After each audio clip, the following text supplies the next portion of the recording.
दी print के YouTube channel को subscribe करें और ताज़ा अपडेट्स पाने के लिए बेल आइकन दबाएं। आज के कट क्लटर में हम 3 चीज़ों की बात कर रहे हैं। सबसे पहले तो राजनीति की, और राजनीति लॉकडाउन की राजनीति। उसकी याद भी हमें क्यों आई? याद हमें इसलिए आई कि आज प्रमोद महाजन की पुण्यतिथि है। तो प्रमोद महाजन एक बड़े दिलचस्प राजनेता थे, मेरी उनसे काफ़ी जान पहचान थी। तो वो एक बात कहते थे हमेशा कि देखिए, आप लोग कभी राजनीति को हल्के से मत लीजिए, क्योंकि हमारे जीवन में जो कुछ भी होता है वो राजनेता ही उसका फैसला करते हैं। आप कैसे अस्पताल में पैदा होंगे, कौन से स्कूल में जाएंगे, स्कूल में क्या पढ़ेंगे, कैसे कॉलेज में जाएंगे, कॉलेज में क्या पढ़ेंगे, नौकरी क्या मिलेगी, टैक्स कितना देंगे, सब राजनेता करते हैं। अब राजनेता कहाँ से आते हैं? राजनेता आते हैं लोकतंत्र से। हालांकि राजनेता तो खैर डिक्टेटरशिप में भी होते हैं, लेकिन हम तो लोकतंत्र ही मानते हैं। अगर आपको लोकतंत्र चाहिए, डेमोक्रेसी चाहिए, तो आपको पॉलिटिक्स भी चाहिए। पॉलिटिक्स के बिना लोकतंत्र नहीं हो सकता है। जैसे कि आपको याद है कि NDTV में बहुत प्रोमो चलता था, लालू यादव बोल रहे बहुत पॉलिटिक्स है। तो पॉलिटिक्स बहुत या कम नहीं होती है, पॉलिटिक्स पूरी होती है, क्योंकि डेमोक्रेसी भी बहुत या कम नहीं होती है, पूरी होती है। लेकिन पॉलिटिक्स ठीक से चलने के लिए और डेमोक्रेसी ठीक से चलने के लिए एक और चीज़ की ज़रूरत होती है, वो होती है फ्री स्पीच, बोलने की आज़ादी। और बोलने की आज़ादी सबसे ज़्यादा ज़रूरी होती है कि आपके यहाँ जो प्रेस है, मीडिया है, उसको आज़ादी हो। तो उसकी भी हम बात करेंगे, उसके बारे में भी आएंगे। तो अब पॉलिटिक्स और लॉकडाउन में क्या संबंध है? तो जब राजनेता ऊपर बैठ के देखता है, हमने बताया कि मोदी जी ने 24 तारीख को ये देश में लॉकडाउन लगा दिया, उनको बहुत वाहवाही मिली इस बात की। आप एक आर्टिकल देखिए, आज के डिस्क्रिप्शन में मैं दे रहा हूँ आपको, रमा लक्ष्मी मेरी साथी हैं, उनका लिखा हुआ है कि उनको 24 मार्च को बहुत वाहवाही मिली। अब थोड़ा सा एक खतरा है कि अगर आप इसको विड्रॉ किया, फिर गड़बड़ हो गई, तो उसकी जिम्मेवारी कौन लेगा? तो इसको एक तरीके से मुख्यमंत्रियों पर छोड़ा जा रहा है, लेकिन मुख्यमंत्रियों को पूरी आज़ादी अभी भी नहीं दी जा रही है। अभी भी सरकार ने, दिल्ली में बैठे नौकरशाहों ने फैसला किया कि वो ज़िला ये सब रेड जोन है, ये सब लाल हैं। हालांकि उस ज़िले में मान लीजिए कि एक तहसील में 10 केस हैं, तो वो सिर्फ एक तहसील क्यों नहीं लाल है? यही चीज़ अमरिंदर सिंह ने अभी कही है कि अगर मानसा तहसील में, मानसा एरिया में थोड़ा बहुत कोई केस नहीं है, तो मानसा को छोड़ दीजिए। पटियाला है तो पटियाला को आप, या राजपुरा को आप रेड जोन में कर दीजिए। अपने सारे देश को क्यों ऐसे पेंट कर दिया एक बड़ा ब्रश लेके? लेकिन वो सिर्फ इसलिए है कि राजनेता अभी समझ नहीं पा रहे हैं कि क्या करना है। तो देखिए, राजनेता के दिमाग में बैठ के देखिए 1 मिनट के लिए, उसको बुरा या भला मत कहिए, उसको जज मत कीजिए। राजनेता कैसे सोचता है? राजनेता सोचता है कि 6 महीने के बाद या 8 महीने के बाद या 1 साल के बाद क्या ज़्यादा बुरा लगेगा? क्या ये ज़्यादा बुरा लगेगा कि मेरी अर्थव्यवस्था 2% GDP और कम हो जाए, क्योंकि 4-5% तो कम होने वाली है ही, तो 2% और कम हो जाए इसको, लॉकडाउन को अगर मैं 6 हफ्ते और बढ़ा दूं, या मैं लॉकडाउन हटाने का खतरा लूं या कम करने का खतरा लूं ताकि मेरी अर्थव्यवस्था फिर काम करनी शुरू हो जाए और उस चक्कर में 2-3-4 लाख लोग मर जाएं और वो लाशें नज़र आएँ और अस्पताल भरे हुए हों वो नज़र आएँ, तो क्या बुरा लगेगा? तो अगर आप राजनेता की तरह सोचेंगे तो आप समझ सकते हैं कि क्या बुरा लगेगा। तो इस चक्कर में अभी हम फंसे हुए हैं, हमारे नेता भी फैसला नहीं कर पा रहे हैं। और मैं सोचता हूं कि अब समय आ गया है कि केंद्र सरकार को ये बात से बाहर निकल के एक कुछ अपने प्रिंसिपल सेट करके ये बात मुख्यमंत्रियों के ऊपर छोड़नी चाहिए, क्योंकि उनको भी तो कल को जाके चुनाव लड़ना है। वो गैर जिम्मेवाराना काम नहीं कर सकते, और करेंगे तो केंद्र फिर भी कुछ कर सकता है। इस बात को हम यहाँ छोड़ते हैं। अब हम एक टीके की बात भी करते हैं, क्योंकि कई आज ज़रूरी चीज़ें हैं। एक कंपनी है मॉडर्ना, ये कंपनी अमेरिका की है। इन्होंने सबसे पहले वैक्सीन के ह्यूमन ट्रायल शुरू किए थे, कोविड वैक्सीन के, और वो मार्च 1 तारीख को पहले ट्रायल के लिए उन्होंने लोगों को, वॉलंटियर्स को इंजेक्शन लगाए थे। उन्होंने अभी एक स्विस कंपनी जिसका क्या नाम लॉन्जा ग्रुप AG है, उसके साथ एक एग्रीमेंट साइन किया है, समझौता, जिसमें 100 करोड़ वैक्सीन, ये टीके इस साल के दिसंबर तक बनाए जाएंगे और इनका बनाने का काम जुलाई में शुरू हो जाएगा। अब ये सच है कि जुलाई तक ये वैक्सीन को क्लियरेंस नहीं मिली होगी, शायद थोड़ी और दिन में मिले, लेकिन इस उम्मीद में कि शुरू हो जाएगी और मानवता को बहुत ज़रूरत है, ये वैक्सीन बनाने शुरू कर दिए जाएंगे। खुदा न खास्ता, भगवान ना करे, अगर ये फेल हो गया तो ये सब बेकार होंगे, लेकिन वो रिस्क लेके बनाया जा रहा है।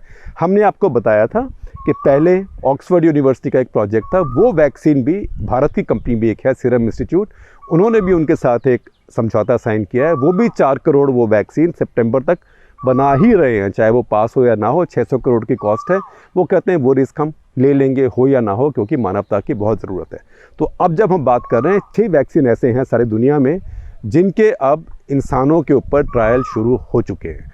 ये बहुत ज़बरदस्त रेस लगी हुई है, एक होड़ लगी हुई है, और लगता है कि कुछ चांस है, कुछ आशा है कि इस साल के अंत तक एक से ज़्यादा वैक्सीन हमारे पास अवेलेबल होंगे। आप सोचिए कि दुनिया में 800 करोड़ लोग हैं, तो अगर 100 करोड़ एक बना दें तो फिर भी आप 8 साल तो इंतज़ार नहीं कर सकते हैं। आपको कई कंपनियों की ज़रूरत है और कई तरह के वैक्सीन की ज़रूरत है। तो ये एक अच्छी नई खबर है। ये जो वैक्सीन है, थोड़ी सी साइंस बताता हूँ आपको आधे मिनट के लिए। ये मैसेंजर आरएनए से बनी है। तो आमतौर पे वैक्सीन जो होती है वो या तो दूसरा जो उसी वायरस को लेके थोड़ा सा कमज़ोर करके आपके अंदर डाल देती है ताकि आपका इम्यून सिस्टम रिस्पॉन्ड करे, या उस वायरस को मार के आपके अंदर डाल देती है ताकि आपका इम्यून सिस्टम रिस्पॉन्ड करे, या कुछ ऐसे करते हैं कि कोई और वायरस जो आपको नुकसान नहीं करता हो, जैसे आम जुकाम का वायरस है, उस वायरस के ऊपर इसका कुछ जेनेटिक मटेरियल बिठा के वो आपके यहाँ भेज दिया जाता है, जिसको कहते हैं कि एक आगे शिखंडी और उसके पीछे तीरंदाज। तो ये वैसा कुछ नहीं कर रही है, ये सिंथेटिक तरीके से प्रयोगशाला में अपना आरएनए बना रही है। उस आरएनए को कहते हैं मैसेंजर आरएनए। वो हमारे शरीर में जाके हमारी कोशिकाओं को, हमारे सेल्स को बोलेगा कि देखो ये तुम स्पाइक प्रोटीन बनाओ। स्पाइक प्रोटीन वही प्रोटीन होते हैं जो कि कोरोना वायरस के ऊपर होते हैं। तो जब वो स्पाइक प्रोटीन आपके सेल बनाएंगे इसके बहलावे में आके, बेवकूफ़ बन के, तब आपका शरीर का इम्यून सिस्टम सोचेगा अरे कोरोना वायरस आ गया, उसके लिए एंटीबॉडी बनाने शुरू कर देगा, और आपकी बॉडी में फिर एंटीबॉडी काफ़ी सारे भर जाएंगे, ताकि जब आपको असली में कोरोना वायरस की इन्फेक्शन हो, संक्रमण हो, तब आपके पास ऑलरेडी एंटीबॉडीज़ होंगे। अगर ये कामयाब हुआ तो दुनिया में ये पहला mRNA वैक्सीन होगा, और उसके बाद एक नया रास्ता खुल जाएगा दुनिया में एक नई तरह के वैक्सीन बनने का। किसी के पास कोई गारंटी नहीं है, लेकिन अभी लग रहा है ये वैक्सीन के अच्छे चांसेस हैं। अब तीसरी बात, आज वर्ल्ड प्रेस फ्रीडम डे है। हमारे लिए भी बड़ी इंपॉर्टेंट चीज़ है, क्योंकि प्रेस फ्रीडम दुनिया भर में इस टाइम अंडर प्रेशर है। भारत में बहुत प्रेशर में है, ये सच्चाई है। लेकिन देखिए, सच बोलना चाहिए। अगर मैं सच नहीं बोलता होता और अगर मैं ये बात सोच के अपनी पोजीशन चेंज करता कि भई ये क्या बात चलेगी, क्या नहीं चलेगी, किस पे मुझे वाहवाही मिलेगी, किस में मुझे गालियाँ मिलेंगी, तो आप लोग शायद लाखों की संख्या में आज मेरी बात सुन भी नहीं रहे होते, मुझे देख भी नहीं रहे होते। आप इसीलिए मुझे सुनते और देखते हैं कि आपको लगता है कि मेरे दिल में जो सच बात है मैं वो बोलता हूँ। ज़रूरी नहीं मैं हमेशा ठीक बोलूँ यार, आपको ठीक लगे, लेकिन मैं कभी वो नहीं बोलता जो मुझे सूट करता है, और उसी से जहाँ भी पहुँचा हूँ मैं पहुँचा हूँ।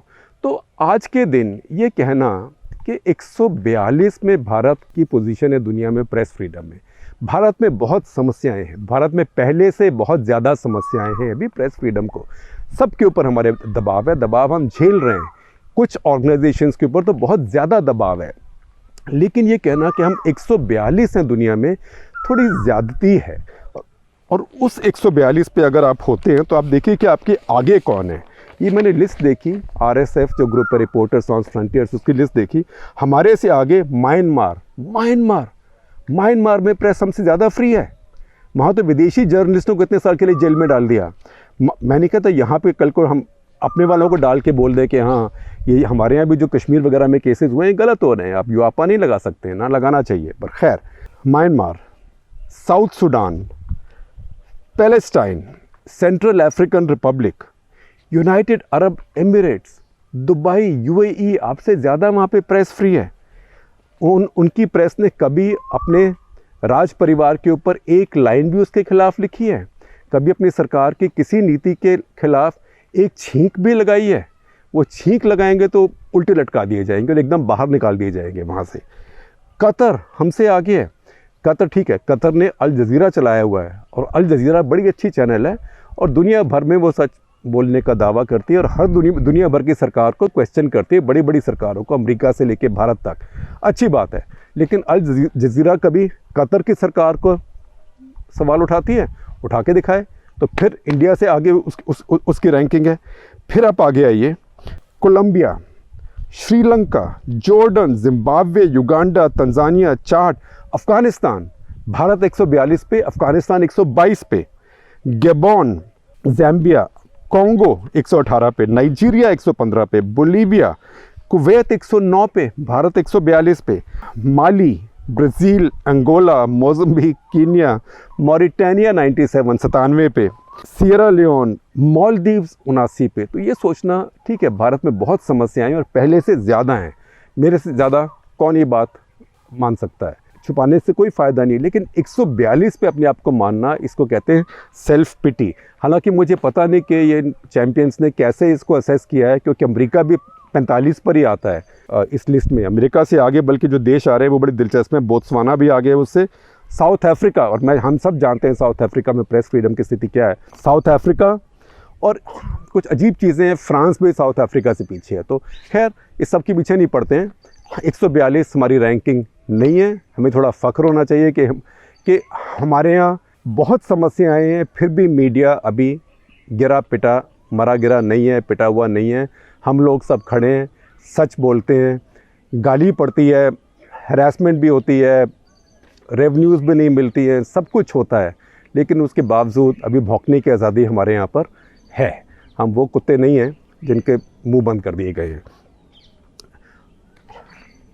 ये तो थोड़ी मैंने भावुक बात करी। अब मैं आपको बताता हूँ सच्चाई में क्या हो रहा है। सच्चाई में जो प्रेस फ्रीडम के उदाहरण हमें मिलते हैं आज, वो नौजवान रिपोर्टर्स, फोटोग्राफर से मिलते हैं जो जाके फील्ड में काम कर रहे हैं। हम तो भाषण दे सकते हैं, हम तो वरिष्ठ हो गए।